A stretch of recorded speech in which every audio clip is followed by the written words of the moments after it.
So this is the first topic, biological classification. So in this topic we are going to discuss about the classification of living organisms. So Aristotle was the first important scientist who is also considered as a father of biology. He was the scientist who classified the living organisms into plants and animals. So that he was called as the father of biology. And he was also a scientist who classified the animals into two types of organisms. That is, animals are divided into two classes by Aristotle. That is Anima and another one is Enima. Anima means without RBC, without red blood cells. Enima means with RBC, means red blood cells are present. So without red blood cells means they are present. They are invertebrate organisms from protozoa to echinodermata. All those organisms are included under this type of animals. Anima, that is without red blood cells, RBC. And the remaining all organisms from amphibia, reptiles, mammals, aves, fish, all those organisms are included in Anima, means with RBC, with red blood cells. So that is the first scientist, Aristotle, who classified into plants and animals. Then the animals are classified into Anima and Enima. So next, Linnaeus was the important scientist who actually on scientific basis he divided the living organisms into plants and animalia. These are the first two kingdoms. Plants, plantae, and second one is the animalia, animals, Linnaeus.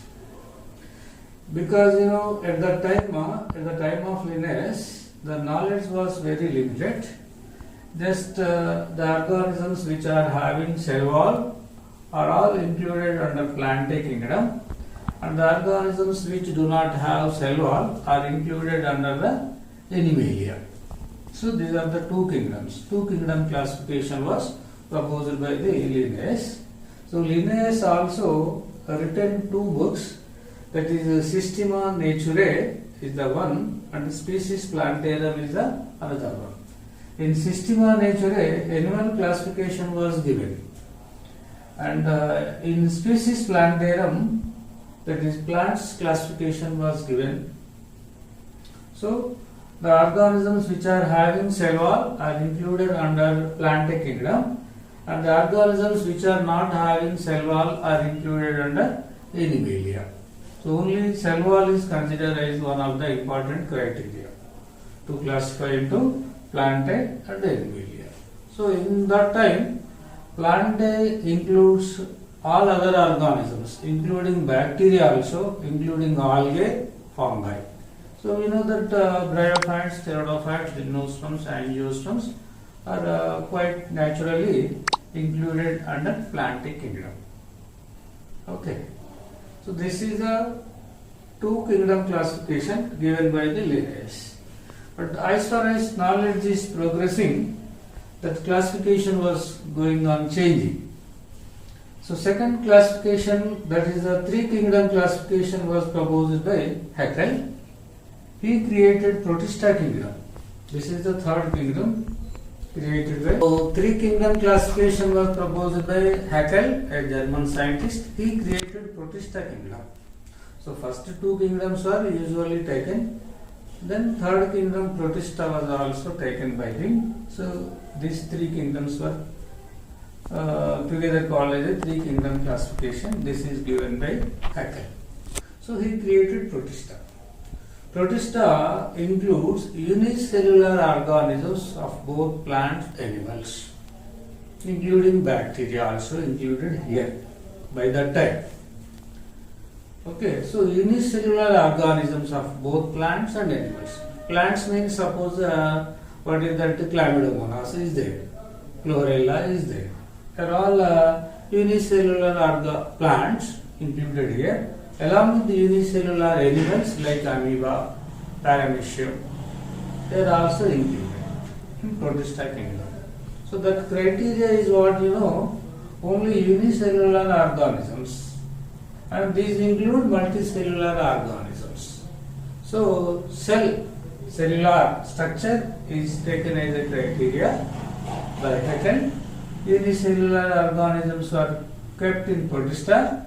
Remaining all multicellular organisms are divided into Plantae and Animalia.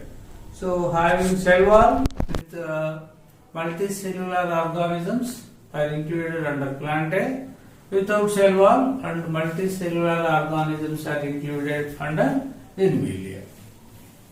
That is, so Protista by that time also includes bacteria, that is cyanobacteria also, fungi also like slime molds, algae, and animals like some protozoans, paramecium, amoeba, and euglena. So you know that mostly Protista include unicellular organisms as well as organisms which are having both plants characters and animal characters. We know that the good example for this is a euglena. Euglena is having both plant character and animal character. Like animals, it is living as a heterotrophic organisms in the absence of sunlight, and it is not also having what that cell wall. Cell wall is also absent. And like plants, it is preparing the food materials in the presence of sunlight because it is having the chloroplast, but not having the cell wall. So that is, so the organisms which are having both plants characters and animal characters are also included under Protista. This is the three kingdom classification. This is called as a three kingdom classification proposed by the Haeckel. So next, as our knowledge is improving, that classification is also going on changing. So a fourth kingdom was created by Copeland scientist. That he created Monera. This is the fourth kingdom, Monera. Monera includes prokaryotic organisms only. So in Haeckel system of classification, prokaryotic organisms are what? Bacteria are included under Protista. So here the eukaryotic organisms are also included under Protista. So that is a inconvenient character. Now prokaryotic nature and eukaryotic nature are clearly differentiated by Copeland, and prokaryotic organisms have given a separate kingdom that is called as a Monera. That includes bacteria, cyanobacteria, and mycoplasma type of organisms. PPLO or mycoplasma type of organisms are also included under Monera. This is called as a four kingdom classification. Along with these three kingdoms, fourth kingdom is called as a Monera. This was created by Copeland. So this is called as a four kingdom classification. Now five kingdom classification was given by R.H. Whitaker. Remaining four kingdoms were taken as usual. Next kingdom fungi was taken as a separate kingdom by R.H. Whitaker. So this is the most important classification, R.H. Whitaker classification. He has taken some important criteria, that is a cell structure, body structure, reproduction, morphology of the thallus, as well as phylogenetic order, evolutionary order, or phylogenetic relationship is also considered here for the classification of these five kingdoms. So R.H. Whitaker is the most advanced type of classification. So here fungi are a separate type of organisms. They also are having cell wall, but they are not included under Plantae, because cell wall is there in Plantae, but plant cell wall is different. That is made with cellulose. Here the fungal cell wall is different. This is here this cell wall is made with chitin. and the nutrition mode is also different in fungi. This fungi is also called as a mycota, and nutrition is a absorption mode of nutrition. This is a, or it is also called as a extracellular mode of nutrition, because in all fungi the enzymes are secreted to outside onto the food materials, and food materials are partially digested. After the partial digestion, those food materials are again absorbed into their body. So this type of nutrition is a special character which is unique character to the fungi. So that is taken as a criteria to separate the fungi from plants.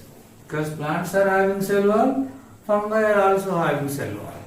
But of course the cell wall nature is quite different. Here the cell wall is made with cellulose, but here in fungi that cell wall is made with chitin.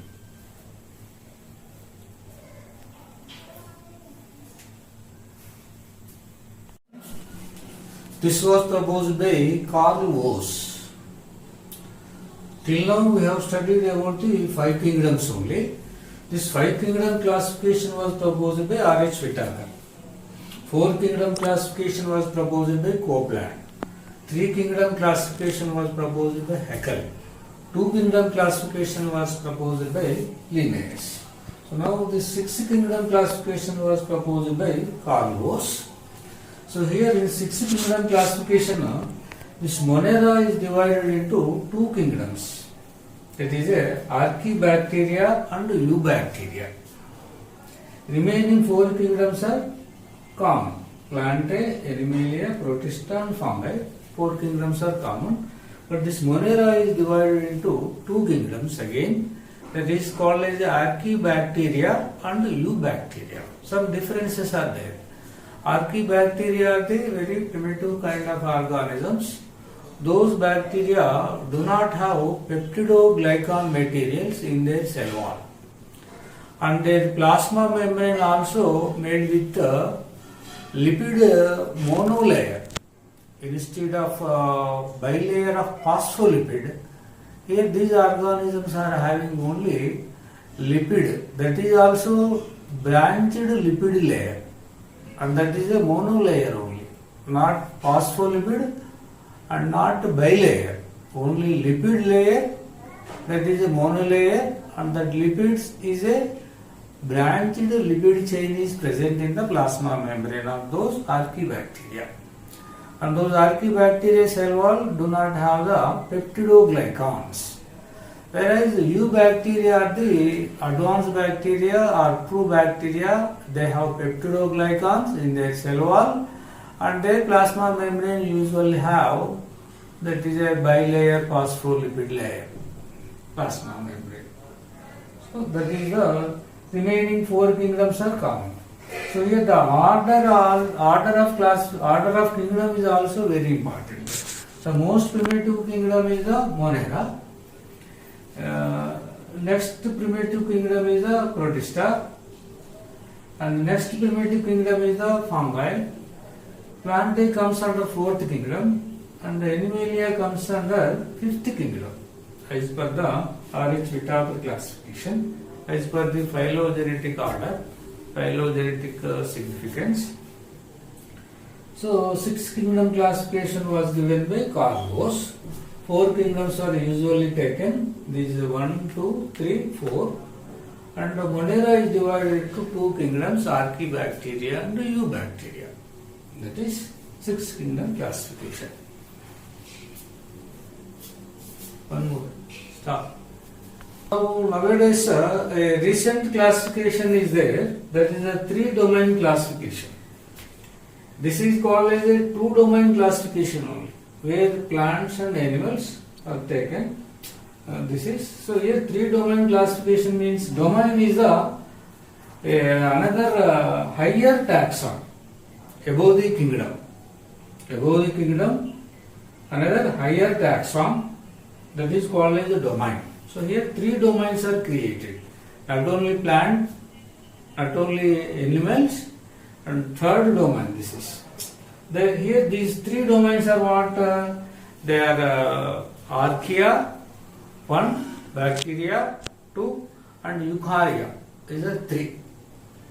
Eukaryotic organisms are given one domain. Eukaryotic organisms are fungi, protista, plantae, animalia. All these 4 kingdoms was given one domain, that is the eukarya. And archaea is a primitive bacteria and bacteria. So archaea, bacteria and eukarya, these are the 3 domains. So what is the basis of this 3 domain classification? That is the 16S rRNA.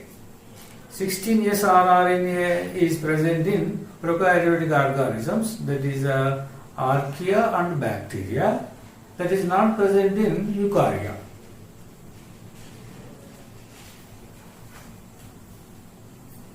Thank you.